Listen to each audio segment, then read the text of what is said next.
నమస్తే. ప్రస్తుతం మనం ఉస్మానియా యూనివర్సిటీలో ఉన్నాము. జూన్ 2 తెలంగాణ ఆవిర్భావ దినోత్సవానికి రాష్ట్ర ప్రభుత్వం అంగరంగ వైభవంగా ఏర్పాటు చేస్తూ ఉంది. సో దీంతో పాటు ఇక ఆపరేషన్ ఖగార్ అనేది రాష్ట్ర వ్యాప్తంగా దేశవ్యాప్తంగా చూస్తూ ఉన్నాం మనం. సో ఆపరేషన్ ఖగార్లో భాగంగా ఉస్మానియా యూనివర్సిటీలో మరి తెలంగాణ ఉద్యమంలో కీలకంగా పనిచేసినటువంటి విజయలక్ష్మి అలియాస్ భూమిక మొన్నటి ఛత్తీస్గఢ్ ఎన్కౌంటర్లో చనిపోయింది. సో భూమికతో కలిసి పనిచేసినటువంటి విద్యార్థి నాయకులంతా కూడా ఉస్మానియా యూనివర్సిటీలో ఆమెను యాద్ చేసుకున్నటువంటి పరిస్థితి. సో మాట్లాడదాం ప్రస్తుతం మనతో పాటు ఉస్మానియా యూనివర్సిటీ విద్యార్థి నేత కాంగ్రెస్ పార్టీ రాష్ట్ర నాయకులు కోటా శ్రీనివాస్ ఉన్నారు. సో అన్న నమస్తే. ముందుగా నమస్కారం. సో ప్రధానంగా తెలంగాణ ఉద్యమంలో ఉస్మానియా యూనివర్సిటీ విద్యార్థి నాయకులు చాలా కీలకంగా పనిచేశారు. ఉస్మానియా అంటేనే ఉద్యమాలకు ఇక పెట్టింది పేరు.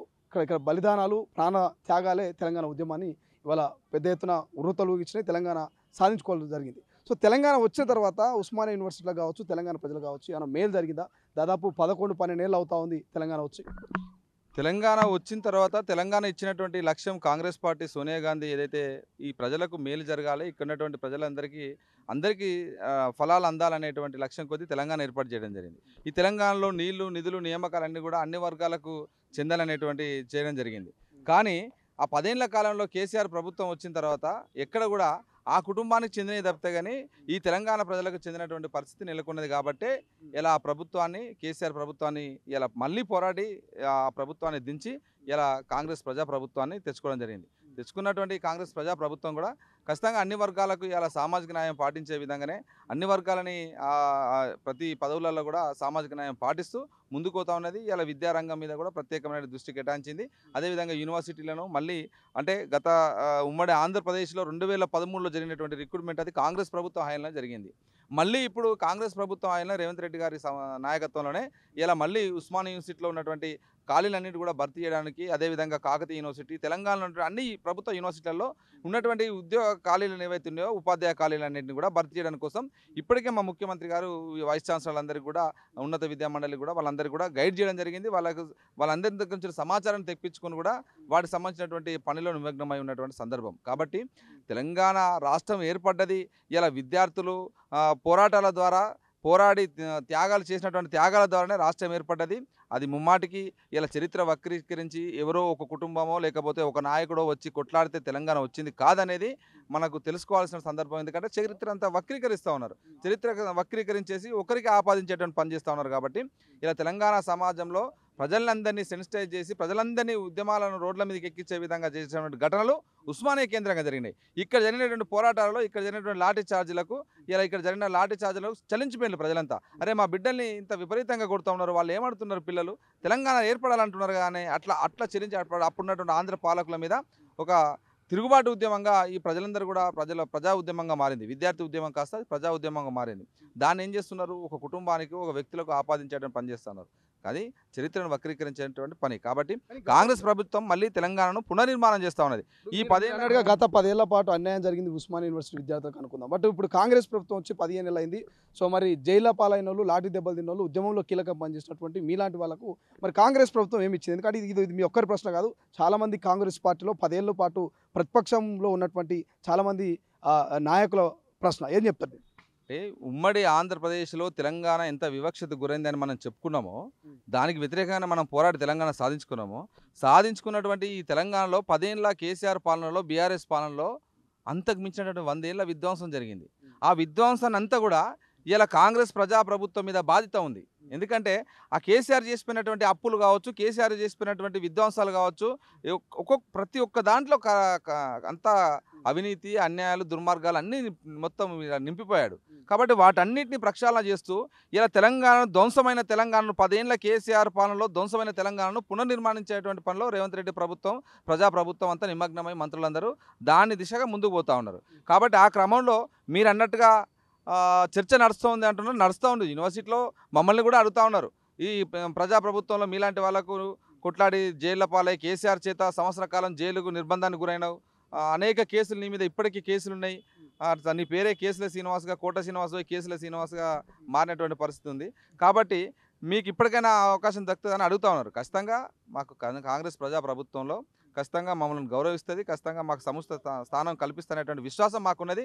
రేవంత్ అన్న మీద మాకు విశ్వాసం ఉంది, మా నాయకుడు దుద్దిల శ్రీధర్ బాబు గారి మీద మాకు విశ్వాసం ఉంది, ఖచ్చితంగా రాహుల్ గాంధీ గారి మీద. ముఖ్యంగా రాహుల్ గాంధీ గారు ఈ దేశంలో చేస్తున్నటువంటి పోరాటం, ఈ దేశంలో ప్రజల మధ్య విభజన రేఖ గీసేసి బీజేపీ చేస్తున్నటువంటి ఏదైతే దుర్మార్గం ఉందో దానికి ఇలా ఎదురొడ్డి నిలబడి పోరాడుతున్నాడు రాహుల్ గాంధీ కాబట్టి ఆ రాహుల్ గాంధీ గారి నాయకత్వాన్ని బలపరుస్తూ ఇలా ఉస్మానియా యూనివర్సిటీ విద్యార్థి నాయకుడిగా ఒక విద్యార్థి ప్రజా ఉద్యమాల్లో పనిచేసినటువంటి నేను ఇలా రాహుల్ గాంధీ గారి నాయకత్వంలో పనిచేయాలని అతను చేస్తున్నటువంటి పోరాటానికి అండదండగా నిలబడి ఇలా భారతీయ జనతా పార్టీని ఈ దేశంలో చేస్తున్నటువంటి విధ్వంసాన్ని అంతా కూడా నిలువరించాలనేటువంటి లక్ష్యం కొద్దీ ఇలా కాంగ్రెస్ పార్టీలో జాయిన్ అయి పనిచేస్తా ఉన్నాం. ఖచ్చితంగా అంతే స్పిరిట్ తోటి ఇప్పుడు కూడా పనిచేస్తాం, భవిష్యత్తులో కూడా పనిచేస్తాం.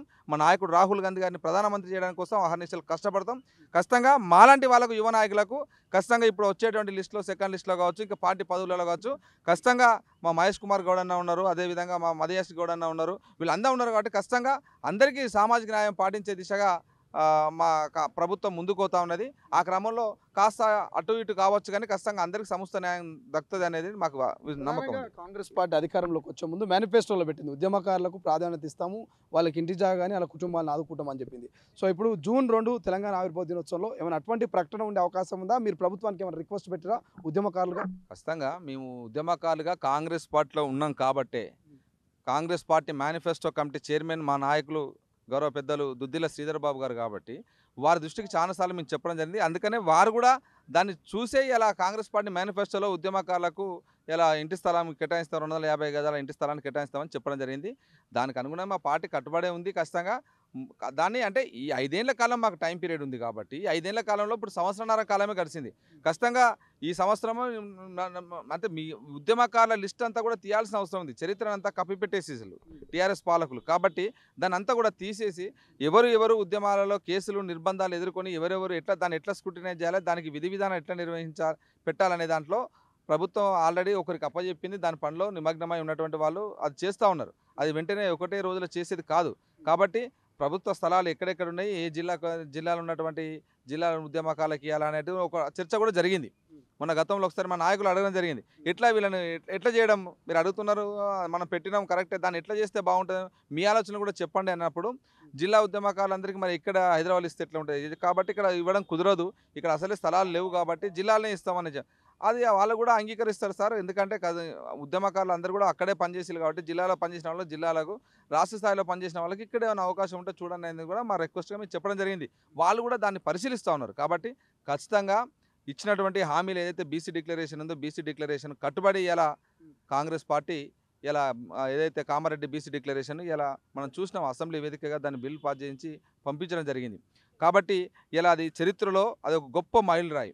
ఇలా వర్గీకరణ ఏదైతే చేస్తామని చెప్పిందో అది 30 ఏళ్ళటువంటి పోరాటం ఇలా దాన్ని గౌరవించింది ఇలా కాంగ్రెస్ పార్టీ. ఏ పార్టీ కూడా ఈ దేశంలో ఉన్నటువంటి ఏ పాలక పార్టీ కూడా ఇలా వర్గీకరణ చేయలేదు. ఇలా దళితులకు సంబంధించిన వర్గీకరణ చేసి చూపించింది కాంగ్రెస్ ప్రజాప్రభుత్వం. కాబట్టి ఖచ్చితంగా ఇచ్చినటువంటి హామీలు ఒక్కొక్కటిగా అన్నింటినీ ఇలా అమలుపరిచేటువంటి పనిలో కాంగ్రెస్ పార్టీ నిమగ్నమై ఉంది. కాబట్టి ఇలా తొందరపడాల్సిన పని లేదు.